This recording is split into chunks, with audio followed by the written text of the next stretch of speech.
நாச்சியார் திருமொழியில் கூடல் இழைத்தல் பதிகத்தில் 4வது பாசுரம் பார்க்கலாம். ஆய்ச்சிமார்களும் ஆயரும் அஞ்சிட பூத்தண்ணீள் கடம்பேறி புகப்பாய்ந்து வாய்த்தக்காளி என்மேல் நடமாடிய கூத்தனார் வரில் கூடிடு கூடலே. இப்போ இதுக்குள்ள அர்த்தம் பார்க்கலாம்.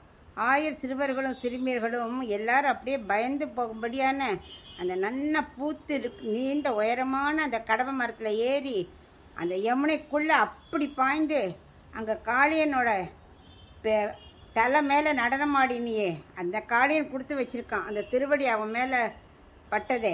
அப்படிப்பட்ட கூத்தனார்னா அப்படியே நடன சாஸ்திரம் எல்லாம் தேர்ச்சி பெற்றவரான கண்ணன். சிவபெருமானே போயிட்டு பாராட்டியிருக்காராம், நானும் சமதளத்தில் ஆடுவேன், ஆனால் அந்த பாம்போட தலை இருக்கே வழுக்கும் மேடும் பழவுமா இருக்கும், அதில் ஆடினார் கண்ணன். அப்படிப்பட்ட கூத்தனார் வருவார்னாக்க நீ என்ன பண்ணணும், ரெட்டையாக வந்து கூடணும் அப்படின்னு கூடலை பிரார்த்திக்கிறா. கூடிடு கூடலே, நீ கூடணும் அப்படின்னு இதில் சொல்கிறான்.